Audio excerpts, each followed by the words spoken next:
scammers can have access to the tools. They can send more messages more precisely. They can segment the customers better, and they can create the content that is more appealing to the customers, especially the things that previously, a lot of scammers were not native speakers, for example, in English, right?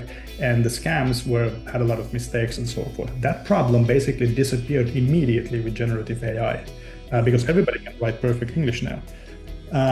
And then the second part of that AI-driven increase in scams is the attack automation. Hello, ladies and gentlemen, and welcome to our interview with Dmitri Vellikok.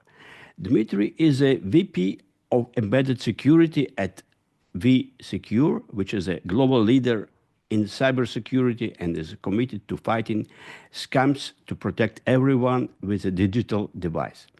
Dmitri has been in the telecom and cybersecurity space for over 20 years and has been with F-Secure for 16 years. And he has a wealth of knowledge about how hackers operate, allowing him to better help businesses and consumers stay protected from online threats. Additionally, Dmitri knows the ins and outs of a hacker's brain to improve threat detection and mitigation. If he can predict what a hacker will do, then we can stay one step ahead and proactively protect devices. So, Dmitri, welcome to our Risk Management Show podcast today. Thank you, Boris. Thank you for having me. I'm looking forward for this discussion. It's a very interesting topic, and I'm sure we will uncover some new threats and new ways to protect people. Absolutely. It's my pleasure to have you on our podcast. So I believe that we will have a thoughtful conversation and a deep dive on inside the mind of a cyber criminal to proactively combat scams and online threats. But before that, Dmitri, could you tell us a short story about yourself, your career path, and what you guys at F-Secure are up to these days? Yeah, definitely. So I've been with F-Secure actually for quite a long time, like you mentioned, 16 years. And I started my career a little bit unconventionally, I would say. I was that kid who taught himself like programming and networks before I even got to high school. So I was doing a lot of like projects myself. I had my first startup at the age of 16 on like a web platform development.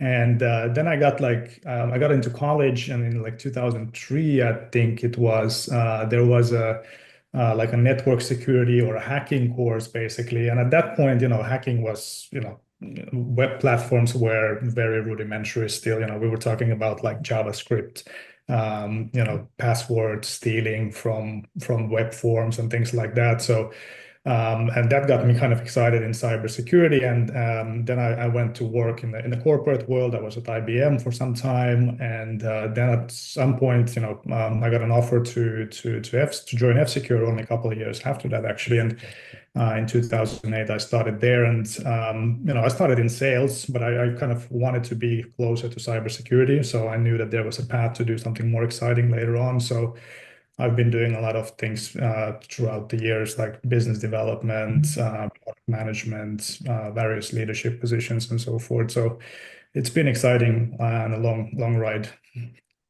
All right, fantastic. So let's continue to our main topic. So what do you think about, can you walk us through the psychology of a hacker? What motivates cyber criminals, and how do they choose their targets? Sure. I think the first thing that I want to kind of debunk a little bit is that people usually think about it that's somehow personal. When they get those messages from scammers, they think that it's targeting me. I'm the unique one, and so forth. But in reality, a lot of these things are happening at scale nowadays. They send tens of thousands, if not millions, of scam messages at once, and they trying to get people to fall into those scam messages. And the same thing also applies for you mentioned, how do they choose their targets? essentially they're using similar segmentation techniques that a lot of companies are using as well. Like, you're trying to pick your customer based on the income level, based on their location, based on their language, what kind of digital profile they have, how much information they have online, have they been part of the breach, and so forth. So that's exactly the same thing what the cyber criminals are doing as well. They essentially combining like a lot of that information from various sources and see where they can get the biggest return on the investment, basically. So, they still have to buy tools, they have to buy platforms to use for these scams. They have to buy the data in some cases or steal the data, which is not exactly free either. So, they're looking for return on investment. So when we think about the psychology of the hacker, we have to start from that return on investment, following the money basically. And then the last thing I wanted to kind of add on top of this is one thing that we don't think about as consumers too much about today is that a lot of the data or a lot of the activity that we're doing today is not so much actually on the devices themselves. I mean, it feels like it's on the device, but in reality, a lot of the data is somewhere in the cloud, right? So all the apps that we're using, they're mostly cloud-based. There's very little happening on the device itself. So I think that's the part that cyber criminals also kind of exploit today, that they are targeting the cloud platforms and trying to get information, like online accounts, your digital services, passwords, and things like that from those cloud platforms remotely. So it's not necessarily enough anymore just to protect the device and just to protect kind of things that you own, basically. Mhm. All right. So what are the major scam strategies? What are effective and prevalent? Are there any emerging tactics that individuals and businesses should be particularly aware of? Sure. So maybe let me just kind of open this up a little bit. There is, we need to kind of move beyond the understanding um, of the scams themselves. We kind of have to open up that the cybersecurity approaches today are merely focused on identifying and categorizing the scams, right? Or the cybersecurity like frameworks that are out there today. So we need to kind of move beyond that and look at the whole kill chain of what's going on within those scams. Like we need to understand already from the kind of the preparation point of view all the way to the monetization point of view, and kind of understand everything in between. And if we think about the prevalent scams today, they are mostly related to like high income ratio. Like if we look at investment scams or romance scams or scams that are related to like your pension funds and things like that, where there's a possibility to get substantial amount of money. But at the same time, in those scams, the bad guys kind of have to invest a lot of time and effort ahead of time as well, because typical investment scam, for example, could last for like 3 to 4 months before they actually get the target to give up their money, basically to invest into some fund that doesn't really exist and so forth. Um, so those scams are kind of more prevalent today. Obviously, there's still a lot of like scams that are just doing like the basic things, trying to steal your account, steal your credit card, gather information about you, and so forth.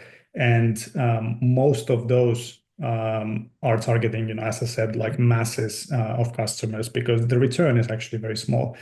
And obviously, we cannot close this topic without mentioning the AI-generated content, things like deepfakes and impersonation scams specifically are getting more and more kind of convincing, and it's easier even for like professionals in the industry to fall for them. Not even talking about the like a regular customer. So uh, I think that will be the trend that we will continue seeing more and more, that there will be more AI-generated scams going forward. Mm. Yeah, from my own experience, I know that I've been followed. I'm getting all this all the time. This kind of telephone calls. Did you call me?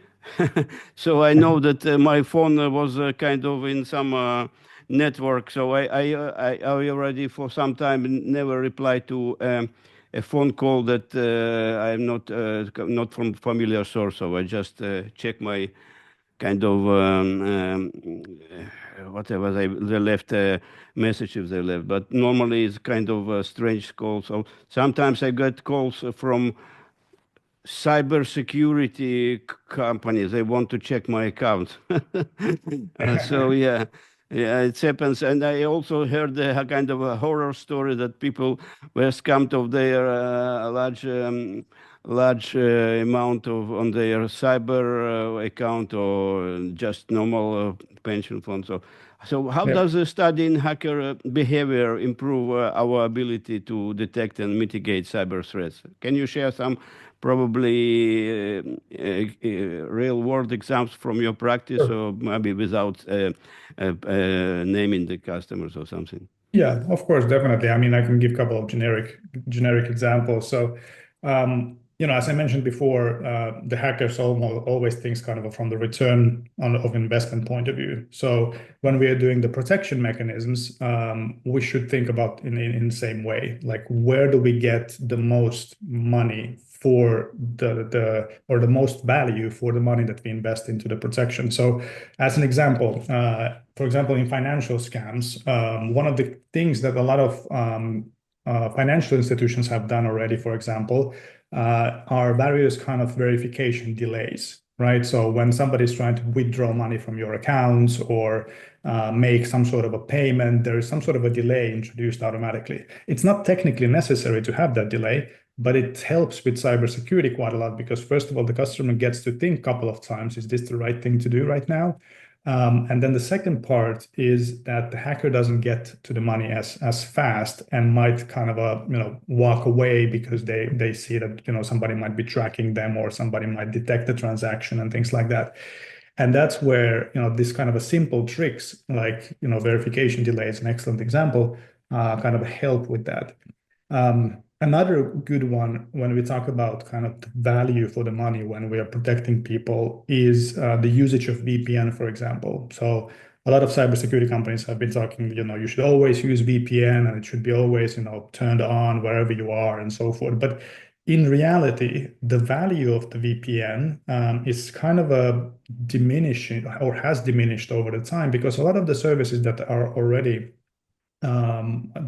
online are already protected, right? So they are already encrypted. It's all HTTPS today. There's very little services that are plain text anymore. So we could use better technologies like more kind of a smart VPNs that only are turning on when we need to actually protect the user more than what they already protected. And maybe the last thing kind of when we think about the hacker's perspective and studying the hacker's behavior, the hackers are always trying to go in from like the easiest point of entry, right? So, and we never know where that easiest point of entry necessarily is for the specific customer. And that's why it's important to kind of think about like an onion model, basically. We're trying to protect the customer on multiple levels. We protect them on their endpoint, we protect them on the network level, we protect them on the home level, and then we also protect their kind of online behavior and online accounts. So, that way we don't necessarily need to even know where that easiest point of entry is because we already protected from multiple different levels. A good example of this would be for example, when you have parental controls on kids' devices, for example, to protect your kids from going to the bad websites, you have it on your, let's say, home router has parental controls installed on it, so it protects all the, Xboxes and other devices that your kids have.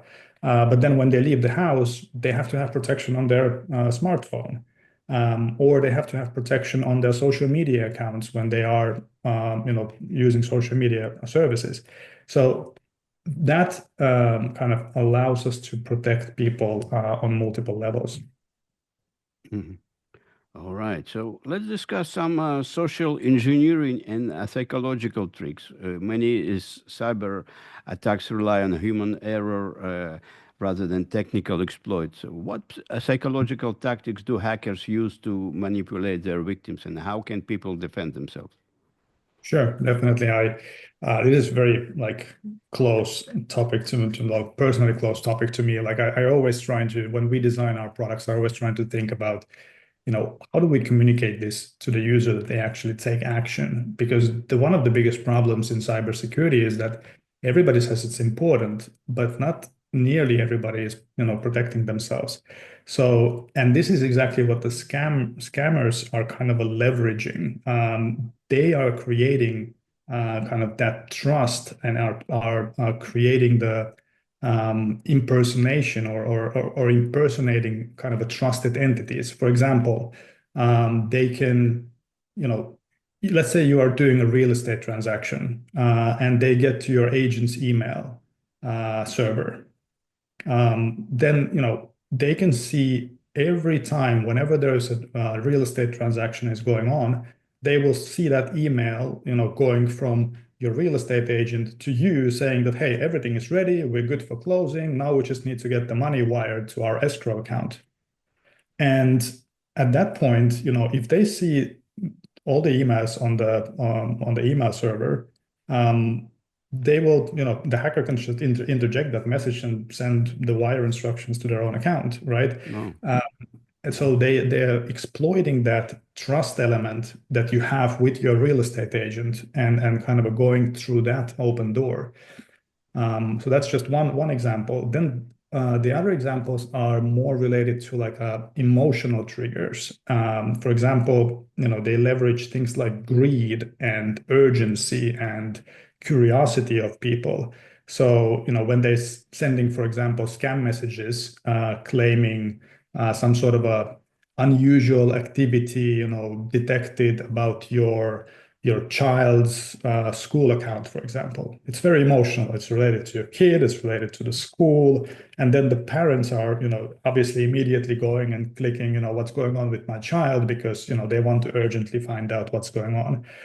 So those emotional triggers is something that we need to kind of educate people to watch for because that's exactly what scammers are using.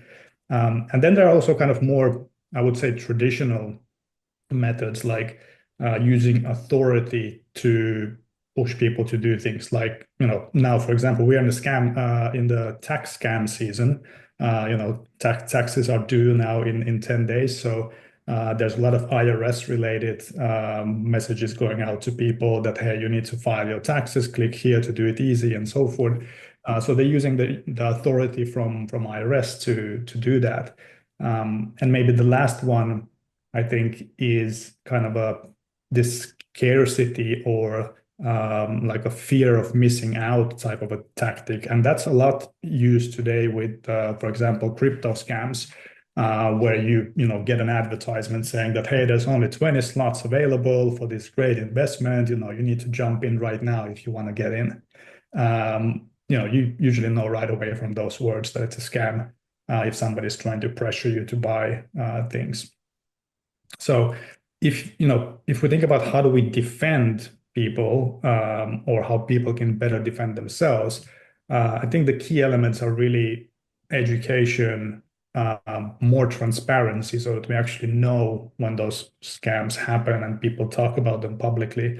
So doing podcasts like this is actually very helpful from that perspective. And then people just need to stay kind of vigilant and use the right tools to help them navigate kind of this threat landscape. Mhm. Okay, interesting. So, Dmitry, I would like to ask you a personal point of view. What are the major misconceptions in the field of cybersecurity that you kind of strongly disagree with? Um, Biggest misconceptions. That's I think one, I mentioned one at the beginning that people think that it's personal. It's not personal. It rarely is, personal to you.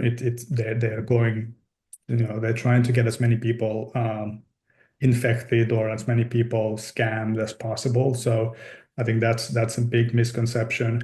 I think people like another great one is passwords, for example, right? People think that you need to have like a 64-digit password for it to be very safe and so forth. That's not true. The better case is, or the better use of your time is just to have a random password that is only like 20 digits long, but you use a different password for different services.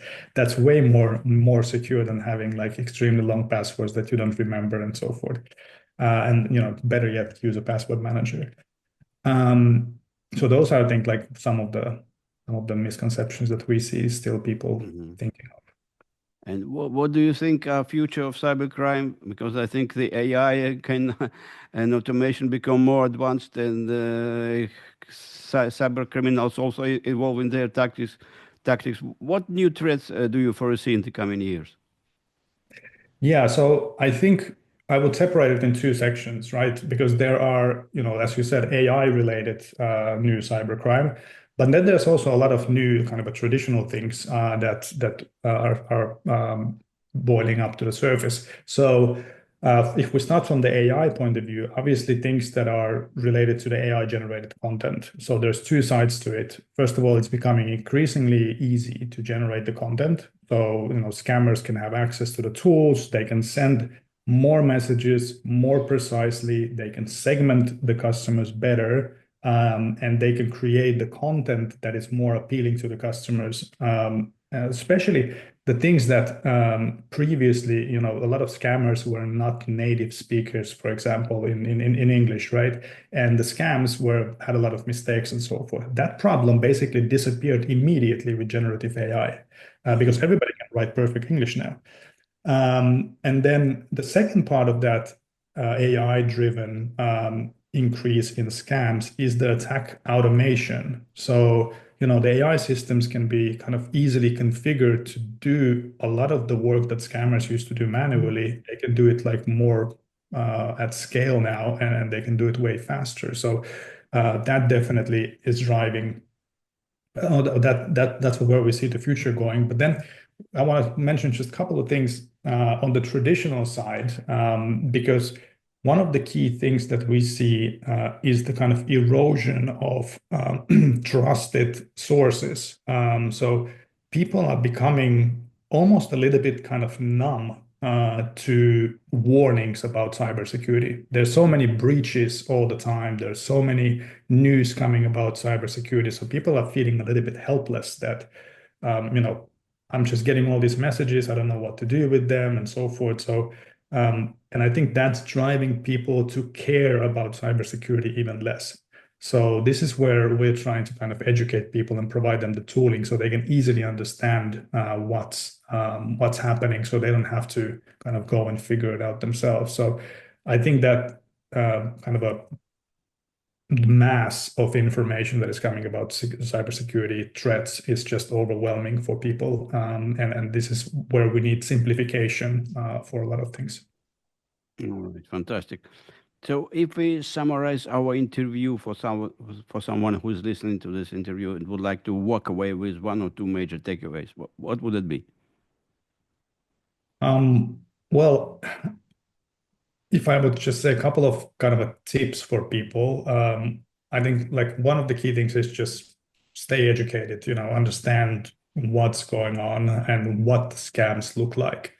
We already mentioned password adoption, so don't reuse passwords. That's an old thing, but people still get it wrong, unfortunately. You should never reuse the passwords in the different services. And one of the key things today, actually, and this is where a lot of young people actually have started doing this quite actively, is what we call like a digital spring cleaning. It's good to go through all your accounts and apps that you have once in a while, and kind of evaluate, do you really need them anymore? Because that's where a lot of your digital footprint can actually be removed from the web, and that decreases your chances of becoming a scam victim because you just don't have as much digital footprint that is available to scammers. So kind of going through your assets online is quite important, and it's helps a lot in the long run. So I would leave people with that. All right, fantastic. That's were all my questions. Perhaps if I forgot to ask you something that is important to our audience, and you would like to continue, please go ahead. No, I think that was pretty much it. Thank you for having me, and I think this was a great discussion. All right, thank you, and I wish you and your company F-Secure a great success, and hope you invite you and other guys from your company again on our podcast. Definitely looking forward to it.